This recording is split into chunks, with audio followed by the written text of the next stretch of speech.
ইষ্টপুষ্টি ব্যতি রেখে তেমনি হরিকথারও আস্বাদন পাওয়া যায় না। তাই তো সখীদের সঙ্গে রাধারানীর এই রস আলাপন। আজকে বক্তা হচ্ছে শ্রীমতী রাধারানী, শ্রোতা হচ্ছে রাধারানীর অন্তরঙ্গা সখীবৃন্দ। স্থানটি হচ্ছে মধুময় বৃন্দাবন জটিলা ভবন।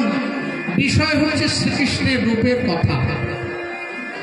রূপ কাকে বলে? পরম পূজ্যপাদ শ্রীল রূপ গোস্বামীপাদ তিনি তার উজ্জ্বল নীলমণি নামক মহাগ্রন্থে এই রূপের সংজ্ঞা দিয়েছেন। রূপ কাকে বলে? অঙ্গন্না ভূষিতা নৈব কেনচিত ভূষণ দিনা। কি বলছে দেখুন, অঙ্গন্না ভূষিতা নৈব কেনচিত ভূষণ দিনা, যেন ভূষিতবৎ ভাতি তব রূপমিতি কর্তব্য। শরীরের অঙ্গ প্রত্যঙ্গে কোনরূপ ভূষণাদি না থাকলেও যে অঙ্গখানিকে সুন্দর হইতেও সুন্দরতর দেখায় সেটাকেই বলছে রূপ। পরিবার আগে প্রফেসর পঞ্চানন দাসের শিষ্য, তার কাছ থেকে একটা ওই পঞ্চানন দাসের ঘরের কিছু গান আমি শিখেছিলাম। তা সেই গানের একটা গান আমি এখন গাইব। নীল রত্ন কি নবঘন। এটা হচ্ছে, এটাকে বলা হয় মল্লার তিওট, মল্লার রাগ। মানে এখন বর্ষাকাল তো মল্লার রাগ, বর্ষাকালীন রাগ। মল্লার মানে মিয়া মল্লার রাগ। রে মারে সা মারে পা মা পানি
सहस्र बत्सर धरे यदि लिखाय अनंत तबुओ पाबे ना आमार गोविंद रूपेर अंत। এই রকম যে অসমর্থ রূপ, অসমর্থ হরিব শুধু বেড়েই যাচ্ছে বেড়েই যাচ্ছে। কি শ্রীকৃষ্ণের রূপের মাধুর্যটা বেড়ে যাচ্ছে, থামছে না। কেন বাড়ছে? আচ্ছা আয়নায় আমরা মুখ দেখি না বাবা, আয়নায় মুখ দেখি তো। তা যার আয়না যত পরিষ্কার তার আয়নায় তার মুখখানা তত স্বচ্ছ। তা আয়না যদি পরিষ্কার হয়েই যায় পরিষ্কার হয়ে যাচ্ছে তাহলে মুখের স্বচ্ছতা বেরিয়ে যাচ্ছে তাই না? আমরা আমাদের আয়না দিয়ে মুখ দেখি, তাই তো? আমরা আমাদের আয়না দিয়ে মুখ দেখি, আর ভগবানও তার মুখখানা দেখে। কিসের আয়না? না ভগবান শ্রীকৃষ্ণ যে আয়নায় তার নিজের মুখখানা দেখে, মানে ভগবানের প্রতিবিম্বটা হয়, সে আয়নাটাকে বৈষ্ণব কবিরা বলছে ভক্তের সিদ্ধ দর্পণ, রাধারানীর প্রেম দর্পণ। দর্পণ মানে আয়না। রাধারানীর প্রেমের আয়নাটা, রাধারানীর প্রেমের আয়না স্বচ্ছতা, পরিষ্কার স্বচ্ছতা দিন দিন বেড়েই যাচ্ছে। যত বাড়ছে গোবিন্দের রূপটা তত পরিষ্কার হচ্ছে, তত ভালো হচ্ছে, তত ভালো হচ্ছে। এই যে রাধারানীর আয়না পরিষ্কারেরও সীমা নেই, হয়েই যাচ্ছে। আর গোবিন্দের রূপ রাধারানীর প্রেম দর্পণে বৃদ্ধি হয়ে যাচ্ছে, অসমর্থ। হরিবল। শ্রীকৃষ্ণের যে রূপ, শ্রীকৃষ্ণের রূপ, আচ্ছা শ্রীকৃষ্ণকে সবাই দেখেছেন না? ওই ওখানে মন্দিরে আসেন, যে পূজিত হচ্ছে যে রাধা কৃষ্ণ, আমাদের ঘরেও পূজিত হয়, আমরা যার যার ঘরে দেখি, মন্দিরে দেখি, ভক্তের বাড়িতে দেখি। এরকম মনে হয় কি যেরকম বংশে রাধারানী সেরকম মনে হয় কি? পরিবল হয় না। অসমর্থ রূপ মনে হচ্ছে এর থেকেও কত ভালো মানুষ আছে। সূর্য সবাই দেখে, দেখে না বাবা?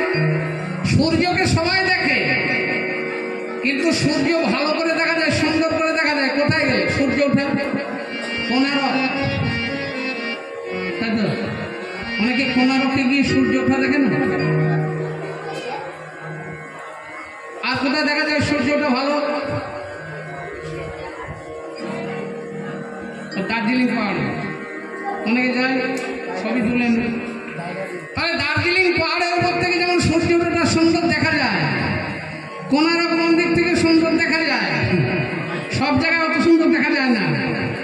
তাহলে দার্জিলিং পাহাড়ে গেলে যেমন সূর্যটা সুন্দর দেখা যায়, সব জায়গায় অত সুন্দর দেখায় না।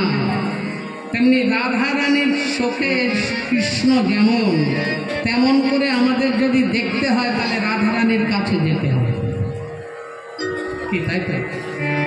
রাধারানীর চরণের তলায় গিয়ে বসতে হবে।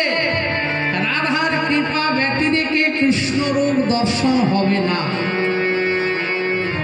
কেননা কৃষ্ণ রূপের প্রতিবিম্ব হয় রাধারানীর প্রেম দর্পণে। সেই রাধারানীর কৃপা নইলে গোবিন্দ কৃপা করবেন না। ইচ্ছা করলে গোবিন্দকে দেখা যায় না, ইচ্ছা হলেই গোবিন্দের কৃপা পাওয়া যায় না। গোবিন্দের কৃপা পেতে গেলে আগে ভক্তের সেবা করতে হয়। ভক্তের কৃপা ব্যতি রেখে কখনো ভগবানের কৃপা হয় না।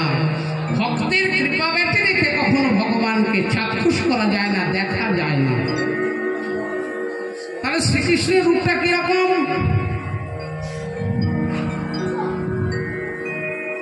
না উদ্ধব মহাশয় ব্যাখ্যা করছেন ভাগবতে, উদ্ধব মহারাজ।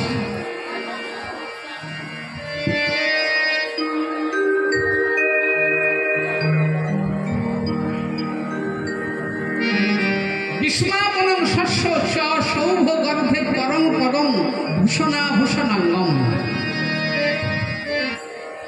বিস্মাপনং, বিস্মাপনং কিরকম সব বিশেষণগুলো দিয়েছে দেখুন। বিস্মাপনং, শ্রীকৃষ্ণের রূপ দর্শন করে জগতের মনকে তো শ্রীকৃষ্ণ হরণ করছে। শ্রীকৃষ্ণের নিজের কাছে নিজে একটা বিস্ময়। একদিন দর্পণে শ্রীকৃষ্ণ নিজের রূপ নিজে দেখে বিস্ময়, যে এত রূপ আমার তো আগে আমি দেখিনি। বৃন্দাবনে জন্মে এত রূপ, এই আমার মধ্যে যে এত রূপ, এটা তো আমি দেখিনি। তো এই রূপ এলো কোথা? বিস্ময় হল।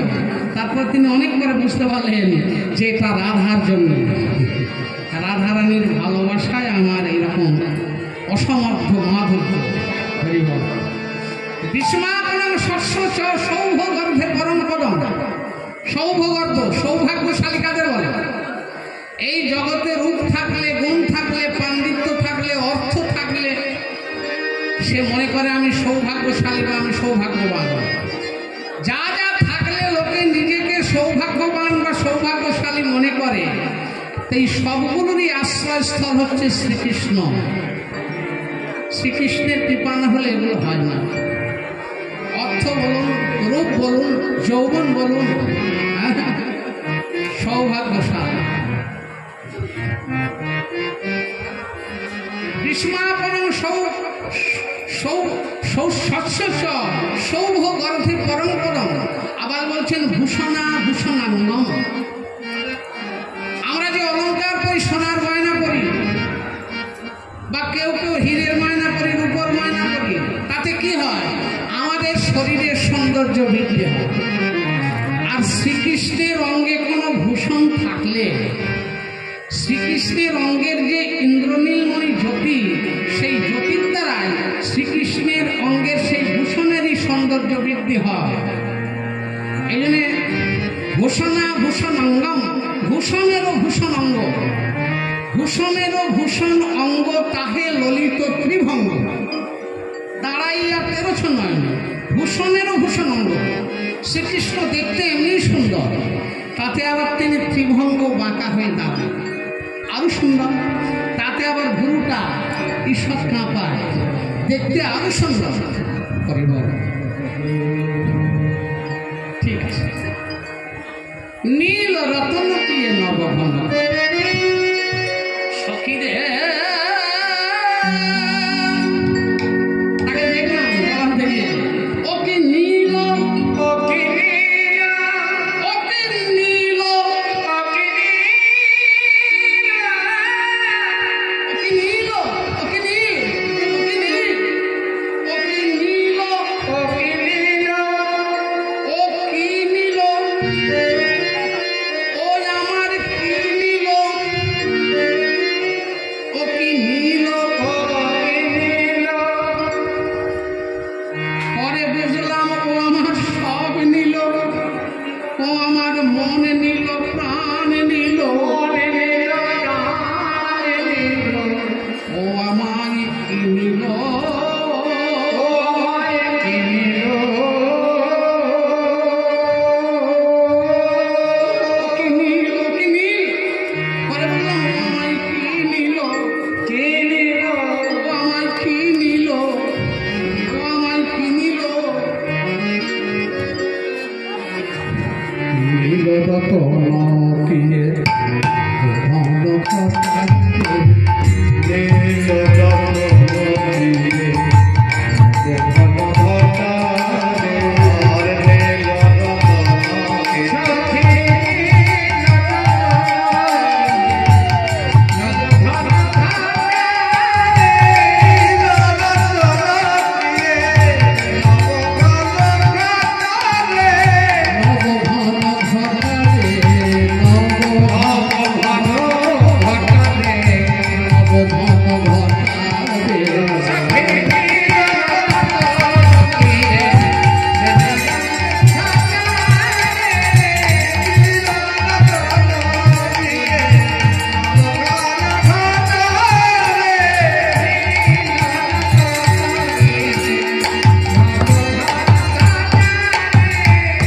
নখিলে নখন নখিলে নখন নয়, রঙের সতারে নখিলে নখন নয়, রঙের সতারে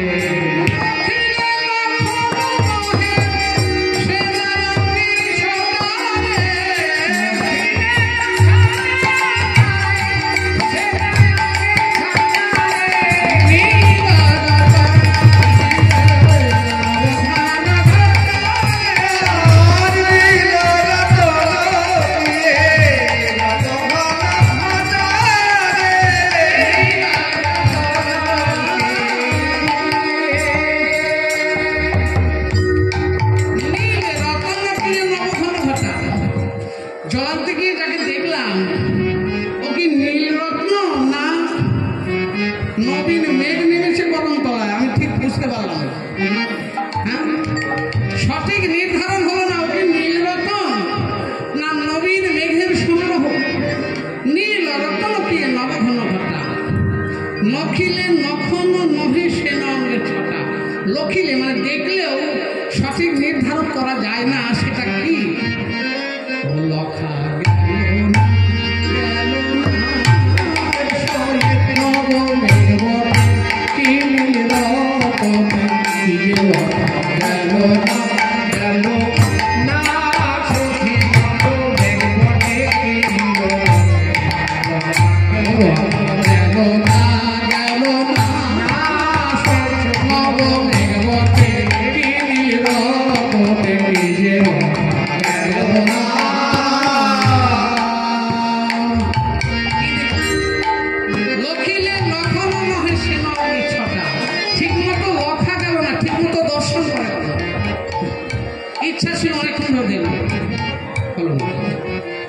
ইচ্ছা ছিল অনেকক্ষণ ধরে দেখবো, কিন্তু হলো না।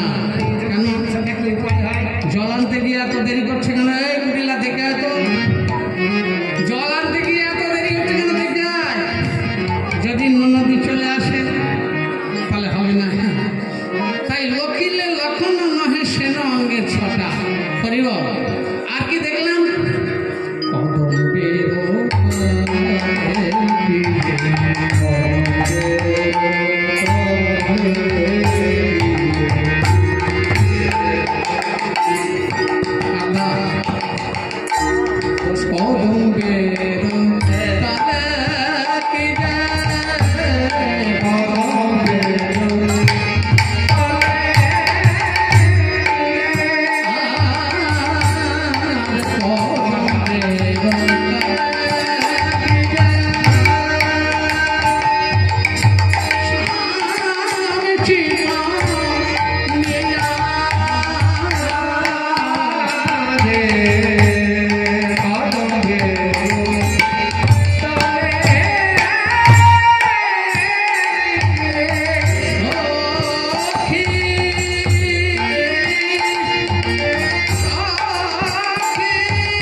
সেবা করিবে সেবা করিবে সেবা করিবে সেবা করিবে কোটি কোটি গগন চাঁদে সেবা করিবে কোটি কোটি গগনে কাঁদে সেবা করিবে কোটি কোটি গগন আমার গোবিন্দ বদনের আগে কোটি কোটি হরিব গোবিন্দ বদনের আগে গোবিন্দ বদনের আগে আমার গোবিন্দ বদনের আগে সেবা করিবে অধর মাধুরী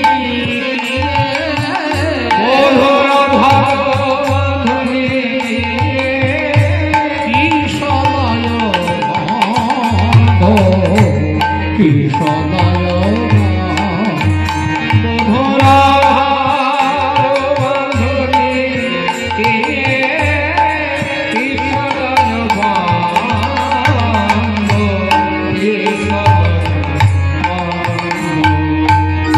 অধর বাঁধুলি দিয়ে কিশলয় বন্ধ অধর মানে ঠোঁট আমার গোবিন্দের ঠোঁট দুটো দর্শন করে মনে করলাম ওটা কিশলয় নব কিশলয় না বান্ধুলি ফুল নব কিশলয় না বান্ধুলি ফুল সঠিক নির্ধারণ হলো না তবে দেখে মনে হলো যেন ডগমগ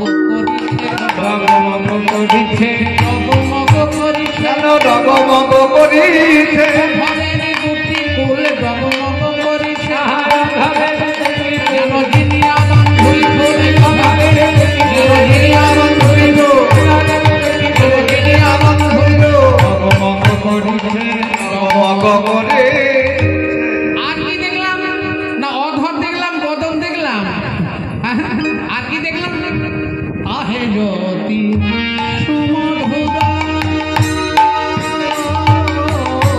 কাহে জ্যোতি সুমধুরা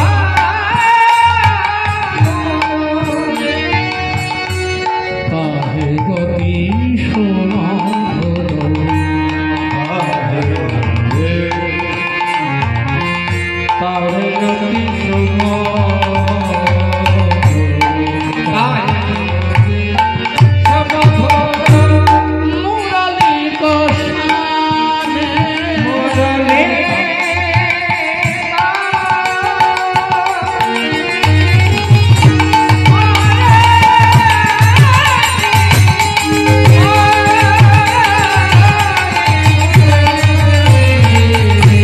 আহে জ্যোতি সুমধুরা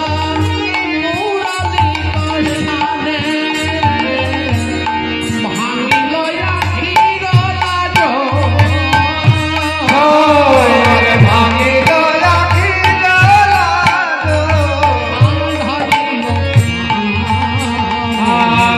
ভাঙিল আখির লাজ তাহে অতি সুমধুর মুরলী কোষানে ভাঙ্গিল আখির লজ্জা যখন সান্ধাইল কানে সেই মুরলীর ধ্বনি এসে যখন আমার কানে প্রবেশ করলো না তখন আমার কি হলো জানিস আমি তখনই দিয়েছি আমি তখনই দিয়েছি আমি তখনই দিয়েছি আমার আখির যে লজ্জা ছিল তখনই দিয়েছি আমার আখিরে লজ্জা ছিল আমার আখির যে লজ্জা যখন নয়নে নয়ন গেল যখন নয়নে নয়নে না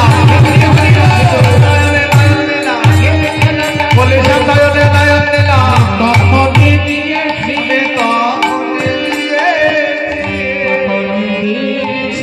আর কি দেখলাম গোবিন্দের দুটি নয়ন দুটি চোখ নয়ন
গোবিন্দের নয়ন ভ্রমর মানে নয়নরূপ মৌমাছি তোকে দংশন করেছে। তাহলে মৌমাছি যদি কাউকে ভ্রমর যদি কাউকে দংশন করে, ফুল ফুটিয়ে দেয়, দেখে জলে প্রচণ্ড জ্বালা হয়। হরিবহ। তা গোবিন্দের নয়ন ভ্রমর যে তোকে দংশন করলো, তার যে বিষ, সেই বিষ থেকে তুই রক্ষা পেলি কি করে? নয়ন যুগলকে মর্ত অলিরাজে অলক্ষিতে দংশয়ে যুবতীর হিয়া মাছে। গোবিন্দের সেই নয়নের চাহনি, নয়নের কটাক্ষ যুবতীদের হীরায় মাঝে যখন দংশন করে, হরিব, তখন জ্বলে যায়। বৈষ্ণব কবি বলছেন, গোবিন্দ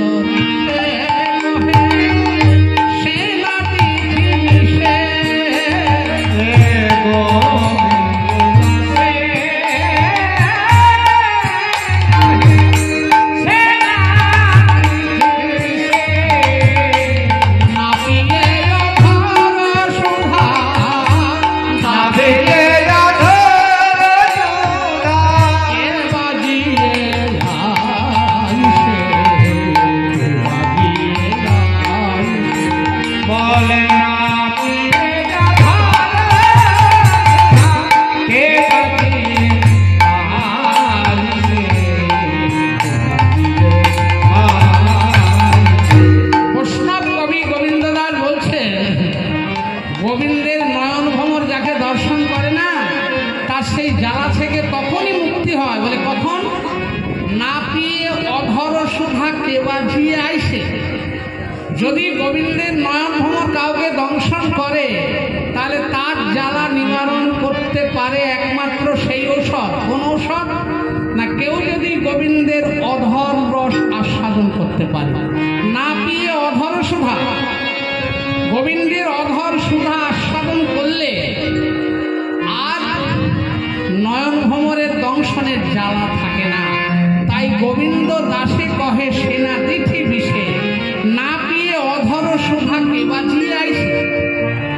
কেবা বাঁচে প্রাণে, কেবা বাঁচে প্রাণে, বাঁচে প্রাণে, কেবা বাঁচে প্রাণে, অধর সুধা পানে, কেবা বাঁচে প্রাণে,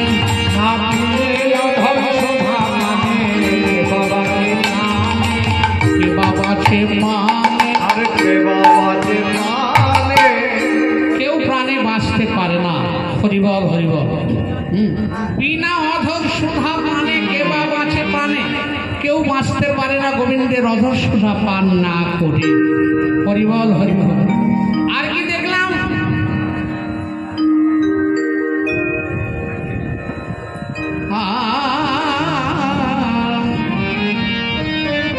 নবহু রুচি সখী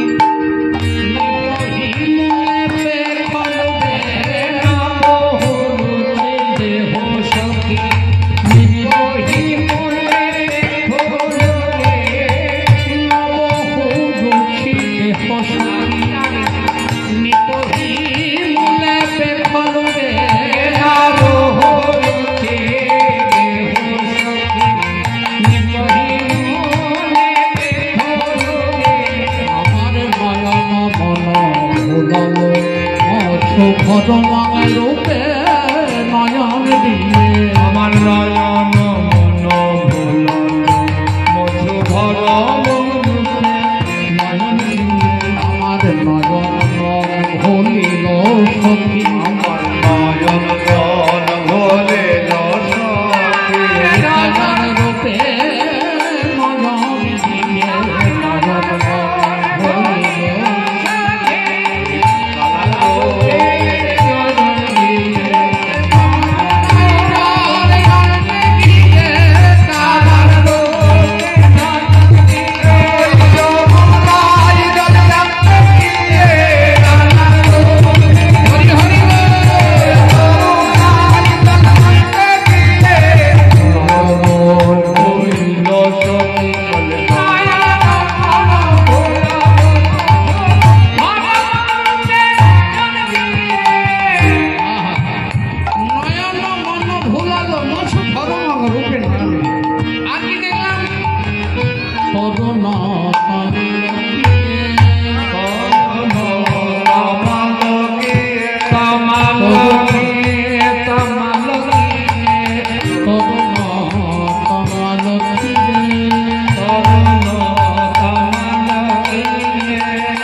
আগে যদি জানতাম যে ওকে ভালোবেসে ওর রূপে নয়ন দিয়ে আমার পরিণতি এই হবে, কোনোদিন ওই রূপে নয়ন দিতাম না, কোনোদিন ওই নাম শুনতাম না, ওকে ভালোবাসতাম না, ওকে মনে মনে ভাবতামও না। আক্ষেপ, আক্ষেপ কাকে বলে, অনুরাগ কাকে বলে? আক্ষেপ অনুরাগ।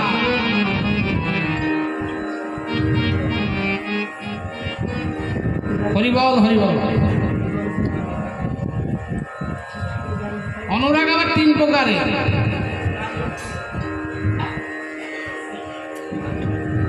অনুরাগ ভবে ত্রিধা, রূপাদাক্ষেপ পতক্রমা, অভিসার অনুরাগ ঐশ্য গেয়ন্তে রসিক জনাই। অনুরাগ তিন প্রকারের।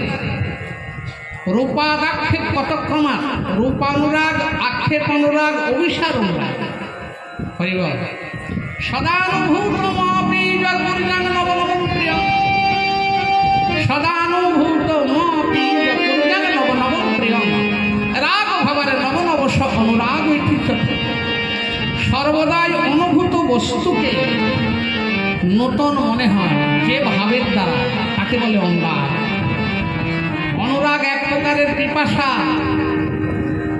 পিপাসা, জল খাচ্ছি পিপাসা যাচ্ছে না, এটা হয়? কি হয়? না। জল আপনি একসঙ্গে 2 লিটার খেয়ে নেন আর আপনি খেতেই পারবেন না, পিপাসাও থাকবে না, খেতেই পারবেন না। কেন না? প্রাকৃত জিনিস বলে পুরনো হয়ে যাবে আর পিপাসা থাকবে না। কিন্তু অপ্রাকৃত বস্তুর এটাই বিশেষত্ব যে আস্বাদন করেও পেট ভরে না। সদানুভূত মপীজ গুরুজন, অপ্রাকৃত বস্তু যাকে ভালোবাসি তাকে দেখলেই নতুন মনে হয়। প্রিয় মুখ কমল যে যখন দেখায়, নতুন নতুন বুদ্ধি প্রতিক্ষণে ক্ষণে হয়। দেখিয়াও যেন দেখি না, এটা মনে উপজয়। তৃপ্তি নাহি হয়, এটা অনুরাগের বিষয়। ভক্তমাল গ্রন্থ বলছে তৃপ্তি হয় না। হয় এই যে কীর্তন, এই পুরনো হয় না, যতই আপনি শুনবেন মনে হয় নতুন নতুন, আহা আরো শুনি আরো শুনি। প্রাকৃত জগতের খিদে নয় যে খেলেই পেট ভরে যাবে। অপ্রাকৃত জগতের রসমাধুর্যের এটা নিত্য নবায়মান বিশেষত্ব যে আপনি যত আস্বাদন করবেন ততই আপনার খিদে বাড়বে, যেন খায়নি আরো খায় আরো খায় আরো খায়, তাই না? সারা রাত্রি যদি হরিনাম হয়, কীর্তন হয়, সারা রাত্রি শুনেও যেন আশা মিটবে না, যেন মনে হয় আহারে আরো হোক আরো হোক আরো হোক। নিত্য নবায়মান। আহা,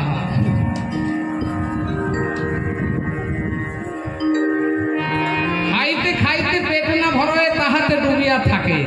এই রস পান দিবস রজনী অঞ্জলি পুরিয়া খায়, খরচ করিলে দ্বিগুণ বাড়ই উছলি বাহিয়া যায়। এই অপ্রাকৃত রসের হচ্ছে এটাই বৈশিষ্ট্য। এ খরচ করলেও বাড়ে, যে খরচ করবে তাকে তার বাড়বে, কমবে না। হ্যাঁ, আর যে আস্বাদন করবে তার পেট ভরবে না। খাই খাই খাই খাই, পেট ভরে না। খাইতে খাইতে পেট না ভরে তাহাতে ডুবিয়া থাকে। যত খাবে পেট ভরবে না, তার মধ্যেই ডুবে থাকবে। সেই রস পান দিবস রজনী অঞ্জলি পুরিয়া খায়, খরচ করিলে দ্বিগুণ বাড়ে উছলি বাহিয়া। চণ্ডীদাস কহে, শুনো রসবতী তুমি সে রসের কূপ, রসিকে যেগো না রসিকা না পাইলে দ্বিগুণ বাড়ে ডুব।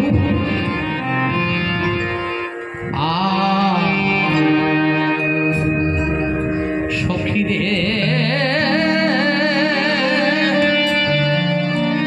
একটা অনুরাগের পর মোলামে মোলাম শ্যামে অনুরাগ। একটা ছোট করে প্রিয় অগয়ে বাঙালি মোলা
চলে গেল বিষের জ্বালা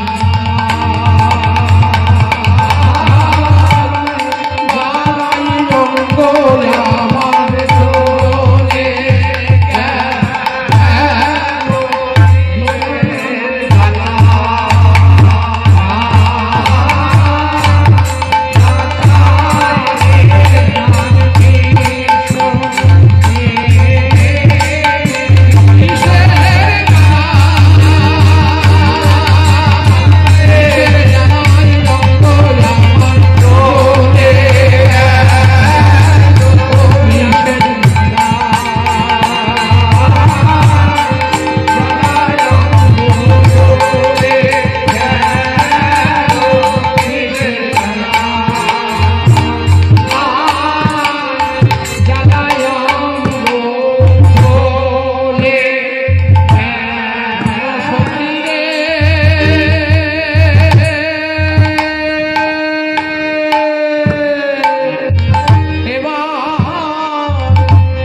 মনোহর মধুর মূরতি নব কৈশোর মনোহর মূরতি মধুর মূরতি নব কৈশোর আহা দিবানিশি হিয়ার মাঝে জাগে হরিব দিলে পাশরিতে নারী বল সে কি বুদ্ধি করি দিলে পাশরিতে নারী বল বুদ্ধি করি কিসের পশিল মরবুকে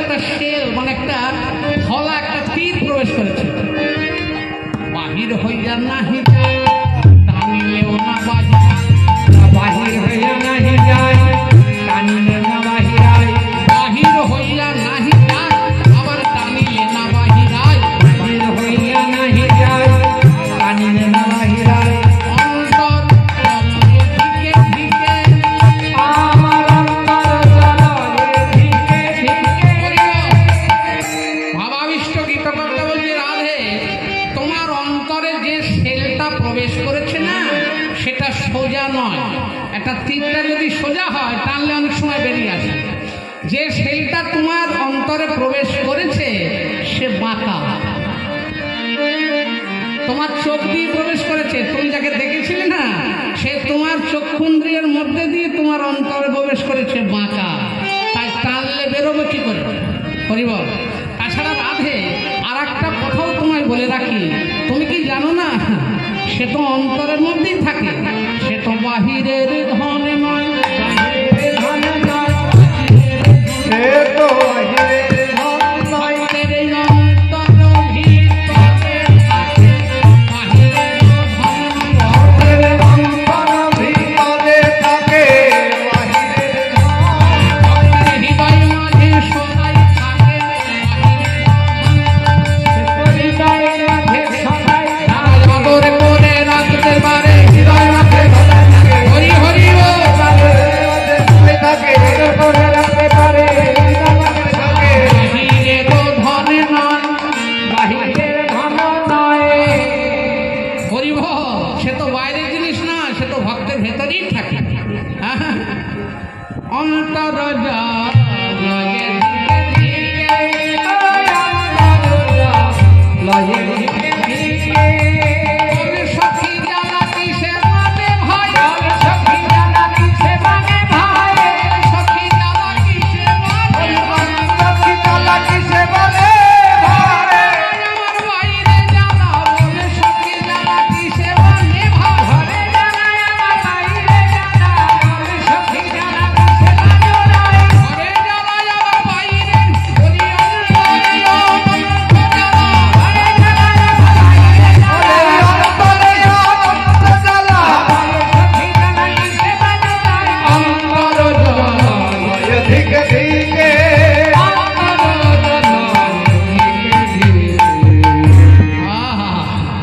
অন্তর জ্বলে যাচ্ছে।